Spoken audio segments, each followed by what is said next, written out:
Hi everyone. Hope y'all had a great week and weekend so far and that y'all were able to go to the game. If you were able to, I know I did. I had a lot of fun and ECU won, so that was great.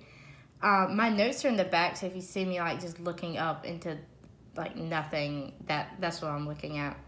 So for the first question, it was to name the two counseling approaches that are based on the wellness model. And so I put individual psychology, which is that everyone is born with unique qualities and that we move towards the future to fulfill our drive for striving for perfection. And all of our drives are explained in this wheel. And then I did the holistic approaches. And that is where that approach looks at the person as a whole, mental, physical, emotional, spiritual, and environmental. Focuses on aspects that helps clients' wellness. And so to explain what the second question, to explain what the biopsychosocial model proposes. So it looks at the biology, psychology, and social cultural factors that affect a person's health. This model is relatively new. It came out in the 1970s, and it represents a worldview. So the biological is the genetic factors that are associated with a person's mental health. The psychological is the client's ability to understand emotions and personality, so what they're like, how they act. And then the social is families, support systems, and work that are molding this person into who they are becoming. So like if they go into a session with a counselor, this client, like how they're acting could be based off of like how their family treats them or something. So I think that this model would be extremely helpful for a client that is from another culture. A therapist will have to take all aspects of this person into consideration to be able to understand the client. There was a little excerpt in the textbook that was talking about a boy that was from a different religion, and he didn't want to like go to his parents about the problem because he would have to confront the father, and in their religion that was looked down upon, so he didn't want to step over boundaries. And so the counselor will have to take that into consideration when dealing with a client that comes from a different culture than maybe what they're used to. And so for the podcast, I thought this was interesting because I think spirituality and religion is a very beautiful thing in this world. I think it kind of molds us into who we are and like how we go about our decision-making ability. And so the first question was defining spirituality and religion. And sorry, I had my notes are like at the bottom part of the page.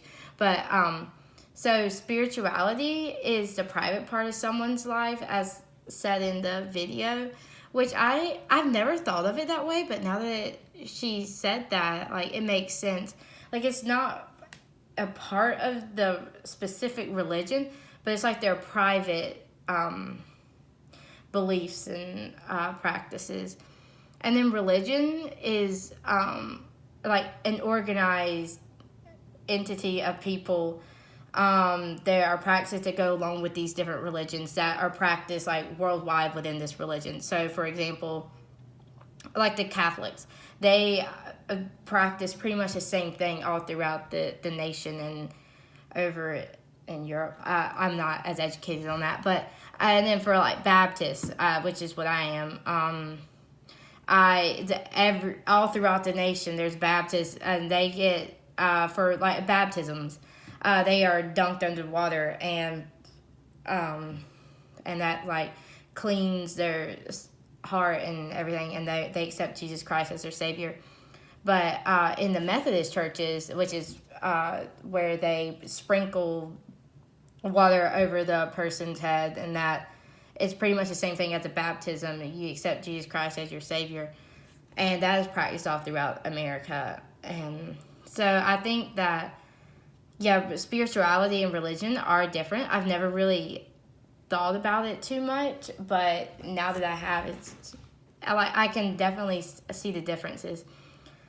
And for the issues related to rural areas, I think spirituality and religion, as said in the podcast, it has been put on the back burner in the counselor's world, because counselors were always taught to not bring that subject up, and now that it's being brought up, there aren't as many multicultural standards, and many counselors are not comfortable with speaking with clients about religion and spirituality because there was never an importance placed on it.